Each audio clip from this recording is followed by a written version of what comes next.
Good morning, workshop. Toolman Tim here. Welcome back to the workshop where we create community, find freedom, promote preparedness, and share success.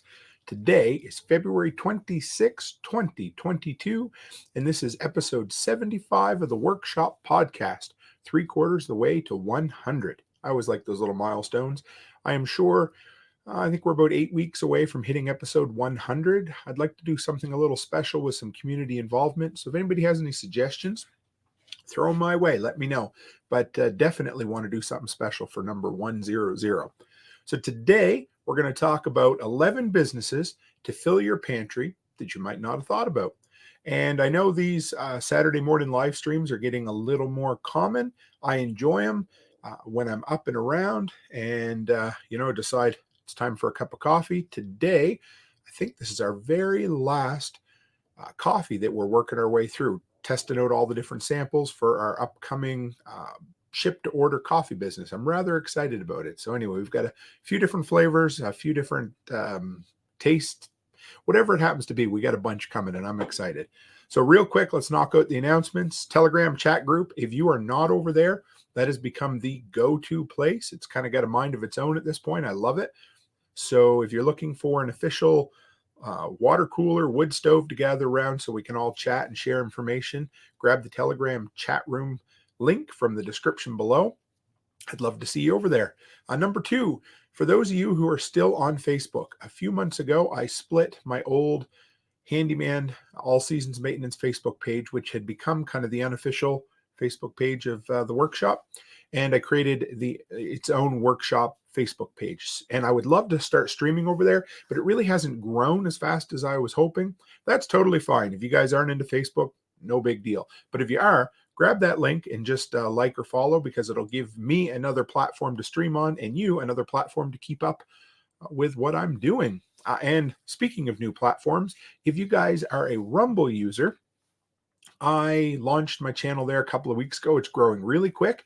We're eventually going to start streaming over there as well, but I'd like to build up at least a little bit of a following or a channel over there before I get hog wild into the streaming. But yeah, so if you're a Rumble user or if you're interested in a censorship reduced or censorship free platform where you can watch the same content you can find over here on YouTube, check out the Rumble channel. And good morning, Martinson family. How are you? So today, my Saturday morning episodes, Vineyards, we use we're going to talk about that in a little bit. So I asked everybody in the audience to give their top tips for businesses to fill your pantry or places to fill your pantry that you might not think about. Ace Row Vineyard says we use Amish stores here. They sell anything and everything, and Bulk Lehman's has a lot as well.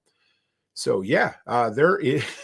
And Martinson family says just scared a doe out of our garage. Or Ashley, that's crazy.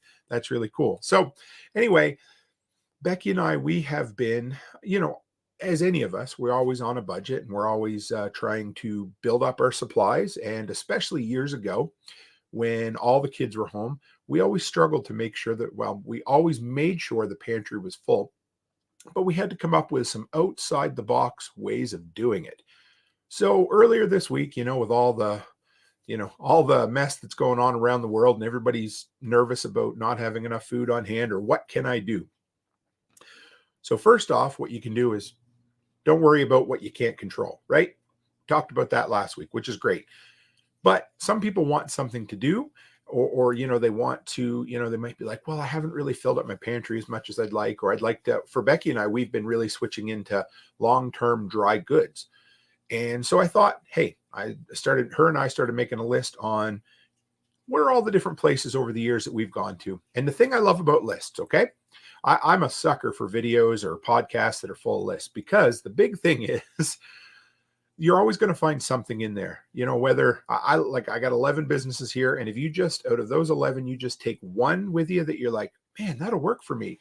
Or even better, you've heard every one on the list, but it gets your brain thinking, makes a connection. You're like, you know what? This is one Tim didn't mention, but I've got this in my area and I'm going to be able to use it as a pantry stocker. So Real quick story. You guys probably, if you follow me on social, you know, recently Becky and I have been filling up 5-gallon buckets with dry food. We learned how to seal Mylar bags. We learned the joys of gamma lids. But of course, now this is long term. We are trying to be very strict keto, and we've had a lot of success over the last 2 years with it.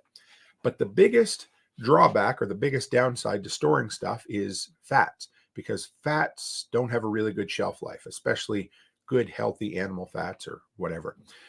So I started doing some research, asking in a bunch of my different forums, and the consensus for long-term fat storage is don't do it if you absolutely can't or don't want to.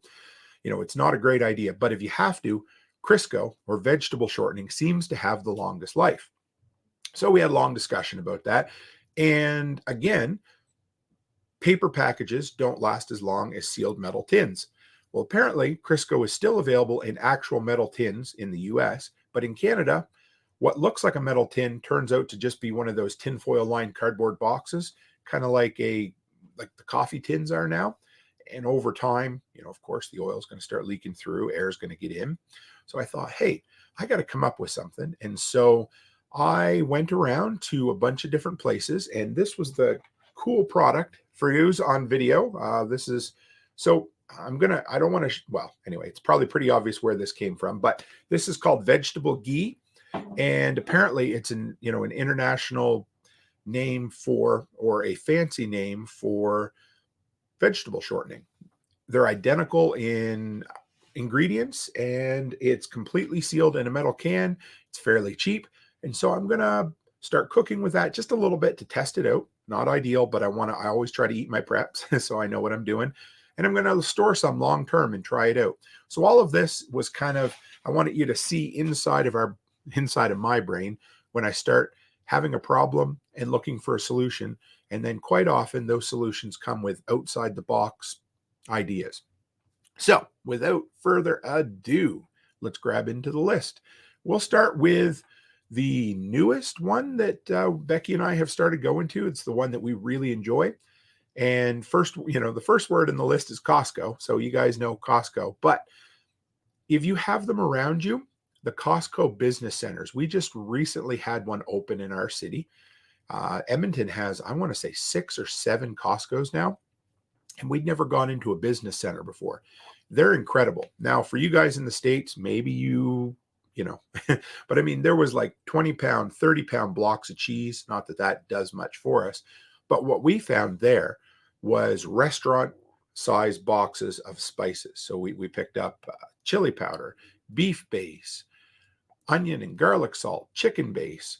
There was a ton of different things. They had great big barrels of peanut butter, Hellman's mayo, that kind of stuff. We didn't pick up that, but the dry goods were incredible. Now, one thing I find about Costco, everybody's like, oh, Costco, big, bulk, save money. Their canned goods, a lot of their dry goods aren't a great price. But this Costco Business Center, of course, their whole idea is the bulk version of a bulk store to begin with. And we found there's just so much there that, you know, we didn't take us long to fill up our cart. And we picked up a lot of stuff. I even picked up what would it be, about a 2-gallon, maybe 1.5 gallon bucket of seasoning salt, because we use a fair bit of that. And dry goods are dry goods. If you feel like you need to, once you bring them home, open them up and reseal them into, mason jars or Mylar bags, or vacuum seal them, whatever it happens to be. But, you know, for me, when it comes to dry spices and that sort of thing, the bigger, the cheaper I can find it, the happier I tend to be, as long as there's no weird filler or anything. And again, remember, almost all of this stuff, not all of it, but almost all that we're going to talk about today is filling up our long-term storage needs. Stuff that, you know, the absolute worst case scenario has happened and we have to live off this stuff. So of course we don't need a lot of carbs, but what stores the longest, the best? Carb heavy dry foods. And so that's what we're going to put, because some food is better than no food. So number 1 was the Costco Business Center. We've had a lot of luck there. Number 2, and this is where this little puppy comes from, and that is the international section in big box grocery stores. Not everybody thinks there. Actually, most people, that tends to be the aisle. Well, not everybody, but a lot of people end up skipping. And that is always our fun aisle. You know, we go up there. One day I went up and I found a great big bag of dried mushrooms, and I've kept them on the shelf and we've reconstituted them and used them quite a bit. and they work great. But for me, a lot of times the cheapest, largest piles of rice you can find, lentils, beans, fats, there's always all kinds of neat things in the international section. I think that's where I originally found about ghee, which is like a highly clarified, shelf stable butter. Things you just don't know. So a lot of times, just walking through the international section of a big box store, you're going to see, oh yeah, I didn't even know what this is. And then you go home and you find vegetable ghee and you research it and you're like, well, basically that's just a fancy term for vegetable shortening. So yeah, we just dig around, take a look, and find something. You never know what you're going to find when you explore. And we've done this for years. That always used to be our go-to. One time we went to Ontario from Nova Scotia to visit family. And at the time in our small town in Nova Scotia, we didn't have an international food section. So we hit some of the big box stores out there and again, found some really cool big bags of rice and different things and brought them home with us. So don't be scared to expand your horizons.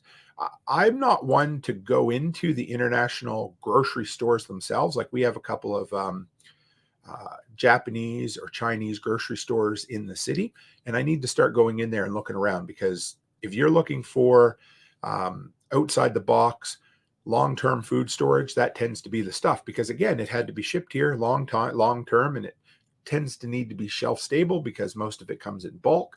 So yeah, check those out. Now, number 3, this is one where we've been really, really hit or miss, but restaurant supply stores.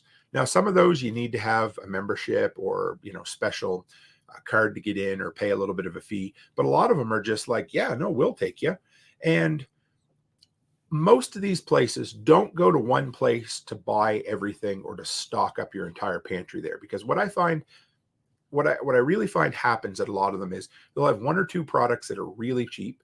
Well, like Costco, for instance, their dry goods, their sugars, their flours, that kind of stuff are really cheap, but their canned goods are a lot more expensive than if you bought them on sale at Walmart or by the can at even, say, like a Dollar Tree or something. But restaurant supply stores are like that. One time years ago, we had to go out of town and we seen this place was advertising sugar. And I can't remember exactly what the price was, but it was cheap enough for us to take our time, go out of the way and go buy these big, I think they were 10 kilogram, which would be 22-pound bags of sugar. So we bought 2 or 3 of those because we used to make, a metric shit ton of jelly and jams. And we did really good. And then up in Lloyd, which is about an hour away from us now, we found out about a restaurant supply store up there. And we went up to check it, or it was kind of like a restaurant supply store. And to be honest, we were rather disappointed. The prices were higher than most stores we went to. The selection was worse. And I don't believe we actually left with anything, simply because we were like, oh, this looks great. And we go in and it was just an overpriced bulk food store. It didn't do it for us. So that's another one. Now, number 4, and this is the one where Sean from Ace Row Vineyards was looking at my notes again. And so I have Amish, Mennonite, or Hutterite colonies. Now, if you're in the U.S., I'm sure you know who the Amish are. Most of you know who the Mennonite are. Some of you may or may not know who the Hutterites are. But in Alberta especially, but the prairies in general, we have they're a German-based colony, very similar to Amish and Mennonite, but they use modern technology, but they're kind of a group collective. And it took me a while to find bulk vegetables on the prairies. We've been here, we're heading into our 9th year now. And it took me a couple of real good years. There's a lot of farmers, but there's not a lot of vegetable farmers in our area. It's a real big grain farm kind of area. So I asked around, and a lot of people said, oh man, if you go up and see the Hutterites, they literally, that's what they do. And so I went up and I bought 50 pounds worth of, what all did we have? We had some potatoes, we had carrots and corn, I believe. And we just basically brought it all home. We got it for dirt cheap. Oh, Martinson. Yes, Martinson. They're in Manitoba, and they said there's colonies everywhere around here. Yes, so they're great. And that has been an awesome spot for us to get, we made local connections, and they're really interesting people whom I enjoy having conversations with.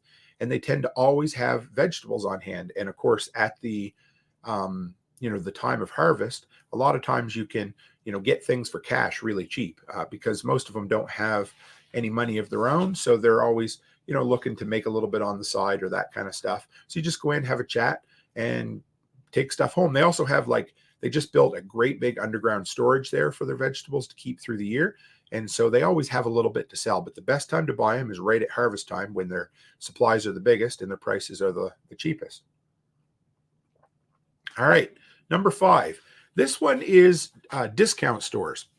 So 2 years ago now, yeah, we're just about 2 years ago when, the old coronavirus started and everybody was panicking and people were cleaning up the shelves.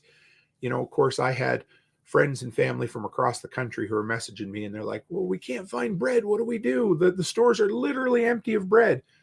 And my suggestion to everybody at the time was go check out the discount stores. So up here we have them.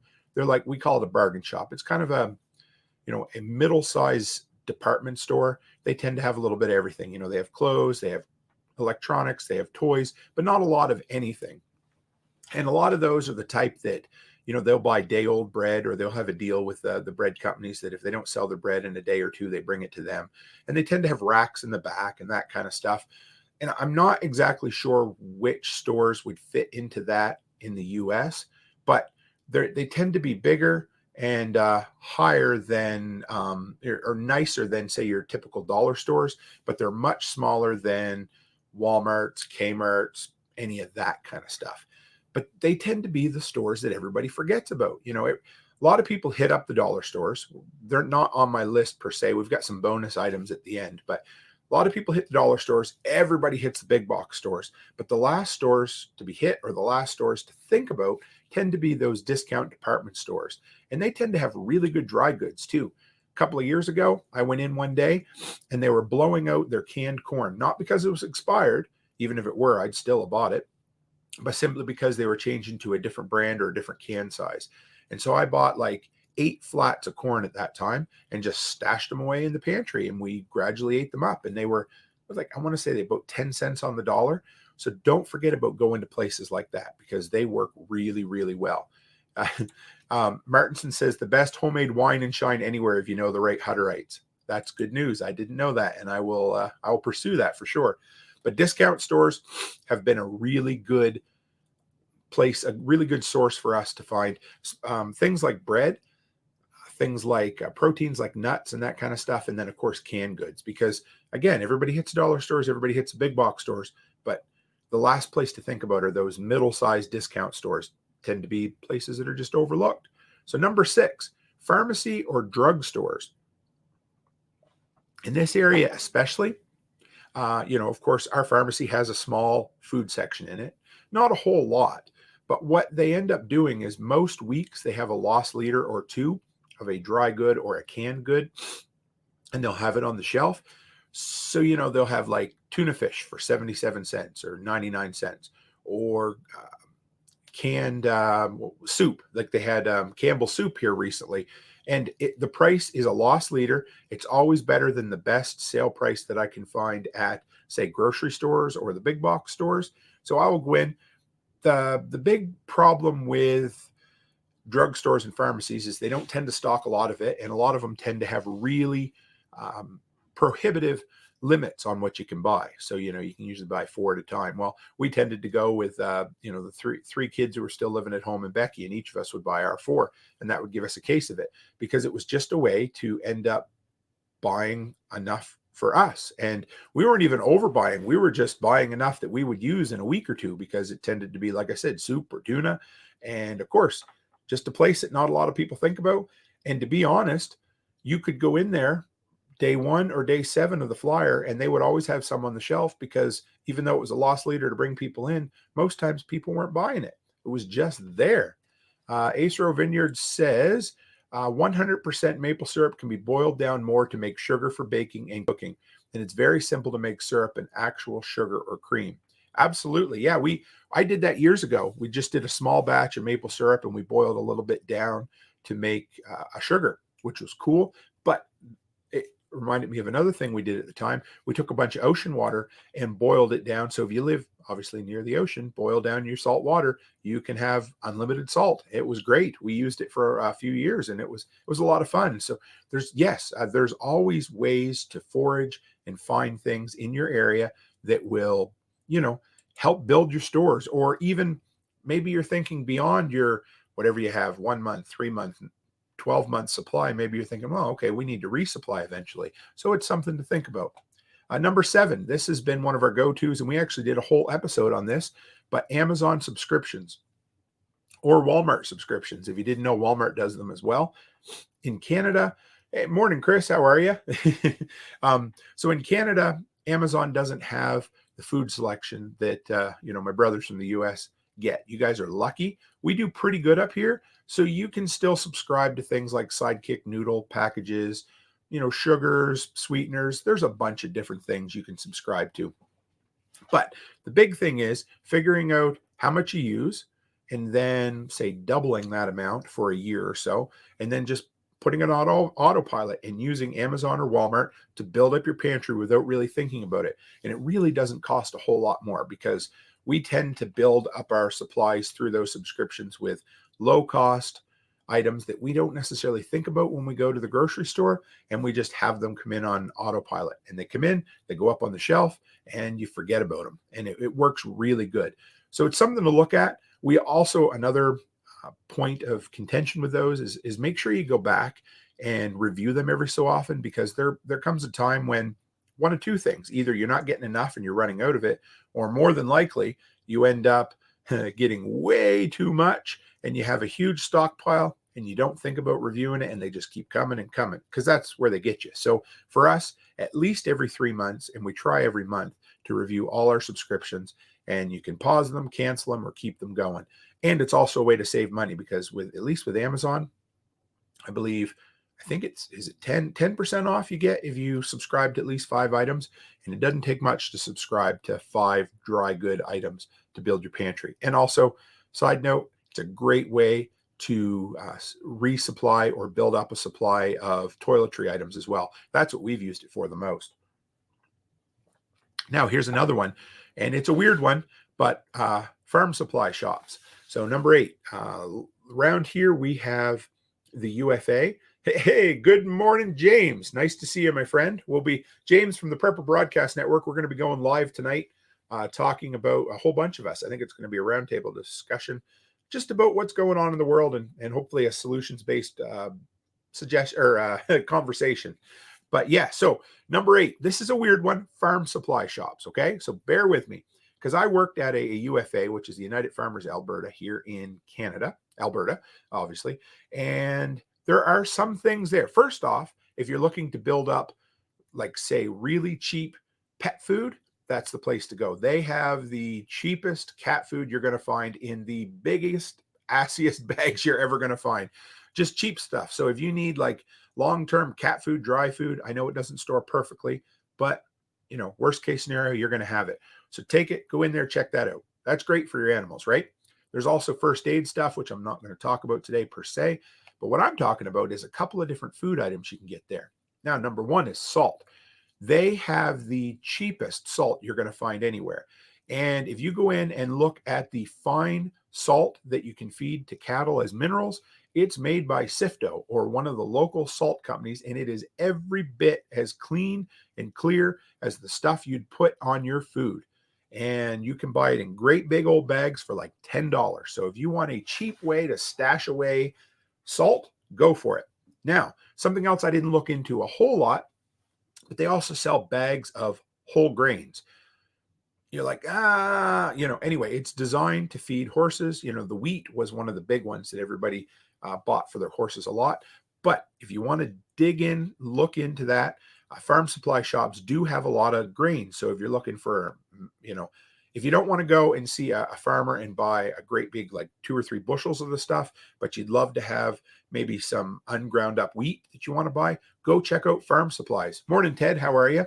And also, another one to think about that I didn't put on the list is homebrew places. They tend to have the problem with homebrew places is they tend to not have as large of quantities as, say, your farm supply shops. But again, a good place to get grains and that kind of stuff.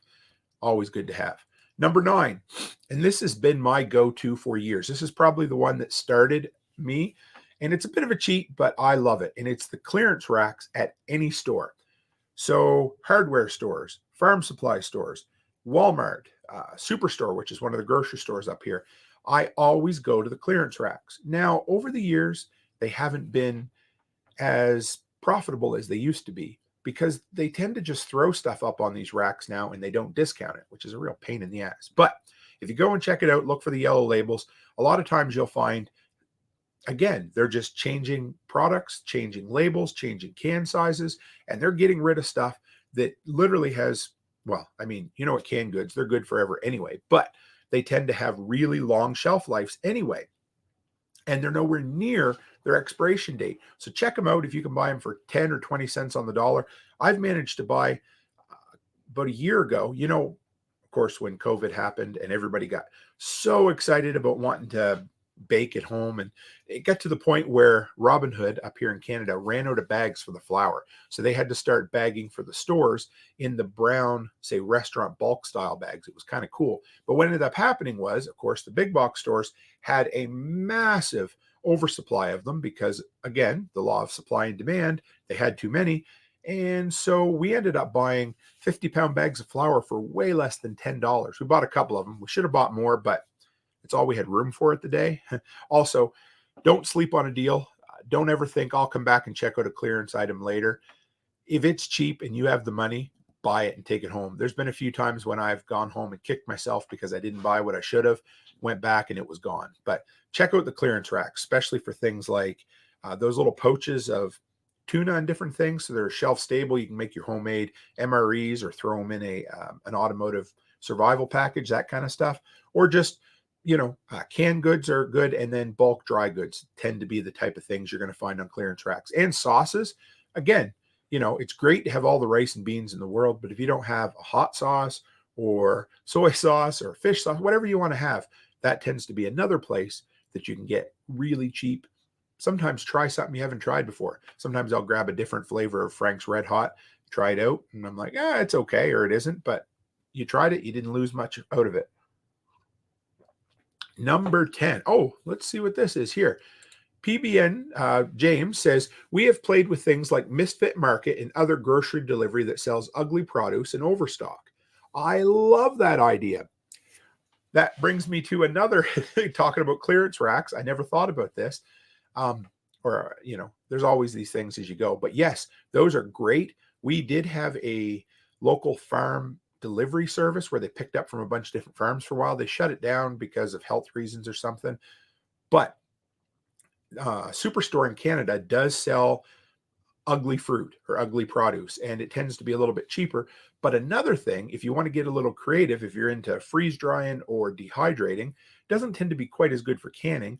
Go in the produce section and check out their reduced rack as well, because a lot of times you can find stuff there, again, 10 cents on the dollar for stuff that's just about to turn, that if you take it home right now and use it for something, you can make, you can do really well. Or buy the fruit that's about to go, take it home, freeze it, make smoothies. And then again, here's another thing, the frozen vegetables at grocery stores and frozen fruit tend to be a lot cheaper. And what are they? They freeze them at the peak of freshness, right? And again, you don't lose long-term, you don't lose your investment because, hey, it's in the freezer. It doesn't go bad like stuff in the fridge. Now, number 10, this has been one we've had hit or miss luck with, but it's been really good over the years. And that's direct from the supplier. So the two big examples that I can say, again, on the East Coast in Nova Scotia, where I grew up, we used to have to go up the valley, we called it, to Halifax. And there was a couple of bread depots up there where you could buy bread for about 50% the regular price, right direct from the bakery. So if you went in at the right time, they would be packing things up and they would always have a bunch of bags of bread there. And you could buy bulk bags of bread or day-old bags of bread that you could take home and turn into breadcrumbs or croutons, or just take it home and eat it, or throw it in the freezer like we did. But going direct to the supplier, most suppliers, if they have a factory, are going to tend to have, a second store where you can go in and get it. Where my wife grew up, there was a cookie shop there, or in that area. I had a friend that lived there that used to tell me about it. They could go in and buy I think it was Vortman's cookies for dirt cheap. Also, they had a Kellogg's cereal factory out there. But another one for us, and again, this depends on your local market, but when we went out east for Christmas, the big thing I did, of course, was I went to the local fish market. So you go downtown, right where the wharf is, and that's where the fishermen bring their fish in. And the company that buys the fish to resell it also has a small little market right there. And you can go in and you can buy, my favorite was always broken haddock fillets, because they were like $2 a pound, and broken fish tastes just like full size fish. Anyway, I went in one day when we were home this last time. I bought 20 pounds, flash froze. It was frozen anyway, but I made sure it was frozen solid, packed it all in my suitcases, and we hauled it all back with us. Well, the day I went in, they didn't have any of the broken stuff, so they give me the full-size fillets for the same price as their broken haddock. So you never know until you get out there and look at your, just go direct to the suppliers. If you hear they have a store, think about it. And again, there's so many opportunities, and hopefully this gets your brain running. Somebody else comes up with some other ideas, like James mentioned the Misfit Market, and Sean there from the Vineyards mentioned the Amish. Just, and share them with me, because I'd love to. I'll do a follow-up on social.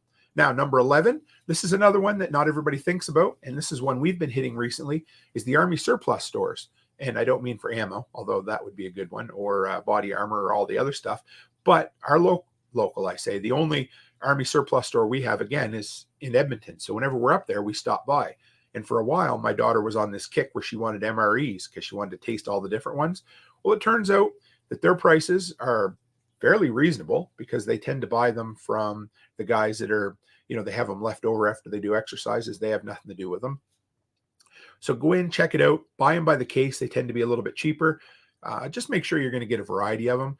They're not ideal, cost to calorie to storage space tends to be a lot, but who doesn't want to have a few cases of MREs around? We have one case sitting up in the shelf in my prepper pantry right now that has been, it's great. We made a game out of it all summer. Me and the girls would open one up, try it out, rate it out of 5. We should have done some videos on it. We didn't, but MREs are great. And again, in a real bad situation, you got to grab and go. It's going to be easier to grab 3 or 4 MREs than it is to grab a 5-gallon Mylar bag bucket combination of rice to take with you in theory, right? So that's the 11 that we've used on a regular basis to build up our stores. And then while Becky and I were brainstorming for this episode, we came up with a few other ones. So this is, okay, so those were ones you could use on the regular, okay? Now, the next few real quick are shit hit the fan kind of scenarios. So these are the stores that will probably be the last ones to get emptied if there's a run on food. So if people are panicking and you're like, oh, where do I go? What do I do? How do I find things? These are my kind of last ditch. Where would I go to check check things out? What does Ted said? He said, liberals are the closest thing to a free range, antibiotic free, grass fed for source. Just be aware of the hormones. Oh dear.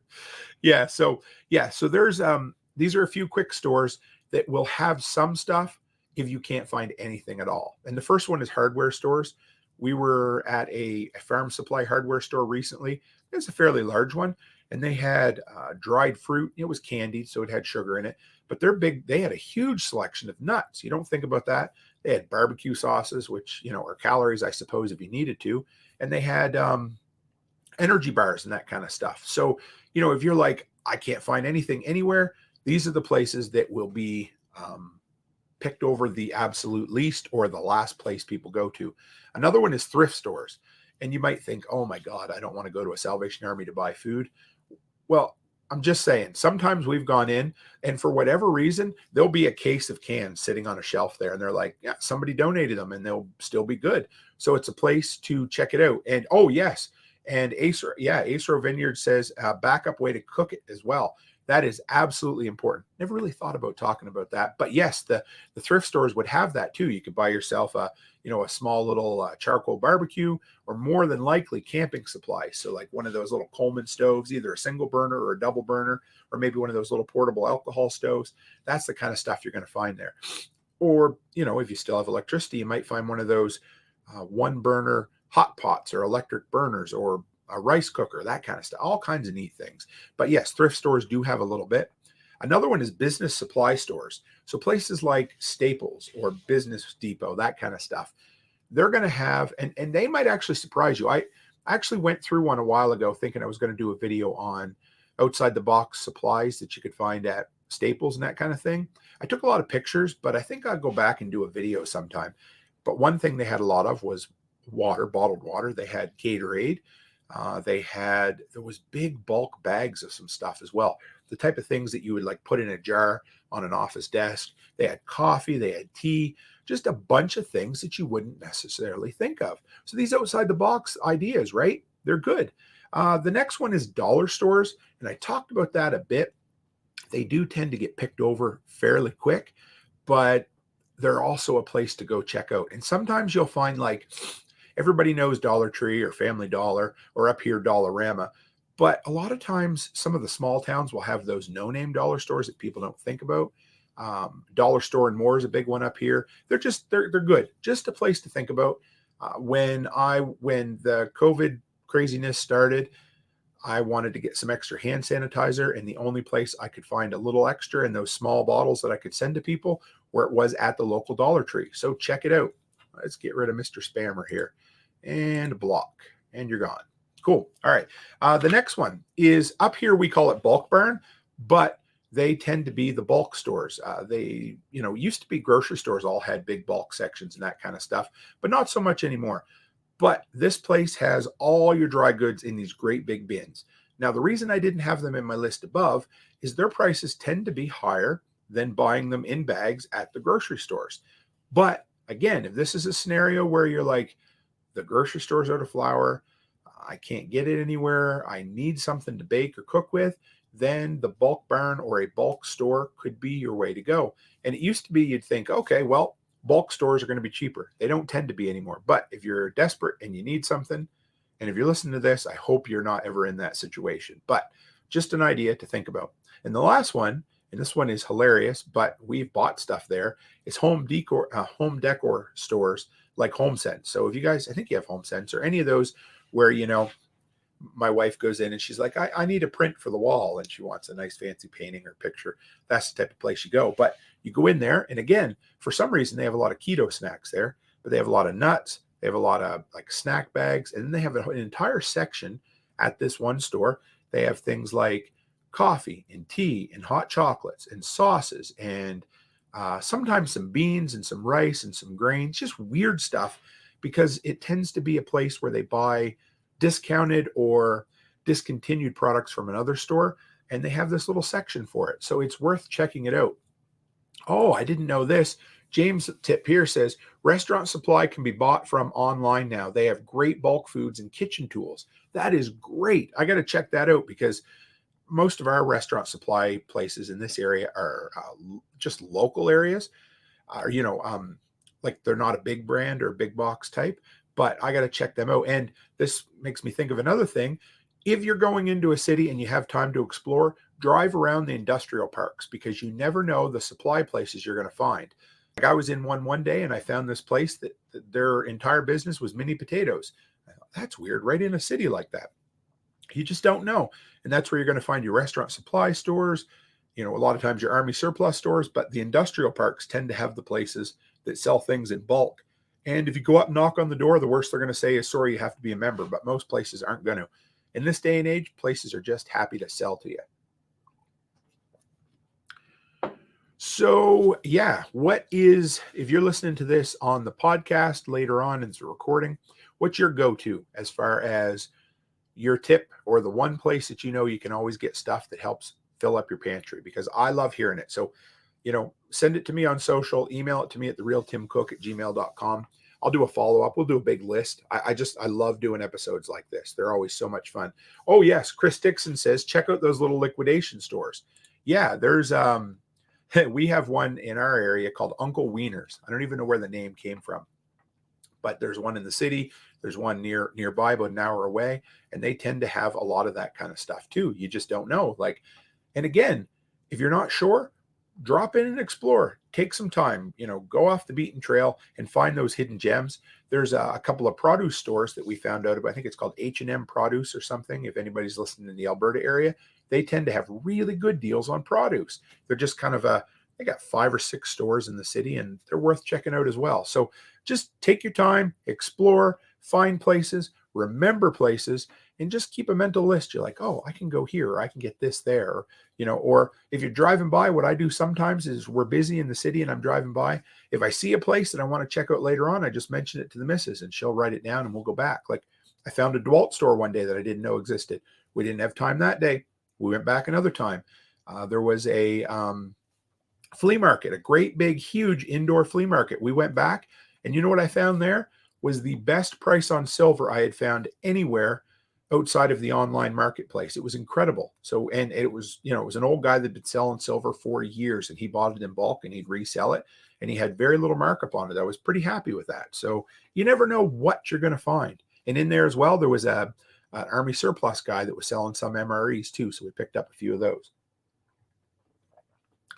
So I think that will be it for this morning, guys. I had this list put together. It was kind of on my conscience. I wanted to share it because whenever we're collectively anxious about, world goings on, the best thing I find to do is focus on solutions. Because if you sit around and focus on the fear, well, the fear is going to get you, and we don't want to do that. And as being a prepper, the idea behind it is making sure that we're prepared so that we don't have to be as anxious about the things we can control.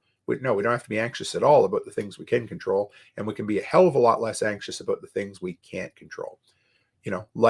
So focus on things you can do. What have I done recently? I put flooring down in my girl's bedroom and surprised her so much. She loved it. We packed up 5-gallon tubs of dry goods. When I went out of town the other day, I bought a 10-pound bag of dried milk, a 5-pound bag of cornmeal, and this beautiful, weird vegetable ghee combination that we're going to try out. So focus on what you can do. Do things, but don't spend money just for the sake of feeling better. Do things, learn skills, prep, pack things away, do things that help ease the anxiety and actually are productive. Because remember, 99.9% of the things we worry about never come to fruition. So we might as well prepare for anything and everything and be as anxiety-free as we can be, because that's what we do, right? So where can you find me next? Well, tonight on PBN, 7 o'clock Mountain Time, 9 o'clock Eastern. If James is still in here, I'll be on with his show tonight. We're going to have a round table. I assume it's a round table discussion, just chatting about all the goings on. It was one of those things we felt like was important, and we're going to do it. It's going to be great.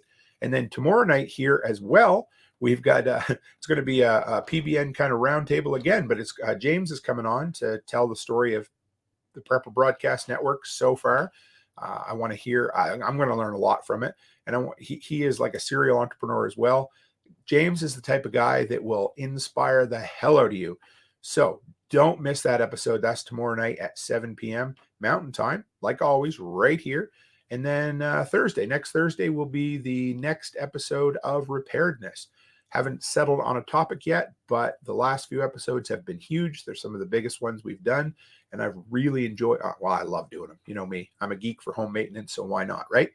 So, guys, that's it for me this week. I appreciate you dropping by on a Saturday morning. I didn't know if we'd have much of a crew, and we had a pretty darn good crew in here. So, thanks for hanging out with me, guys. And as always, stay happy, stay healthy, and have a great week.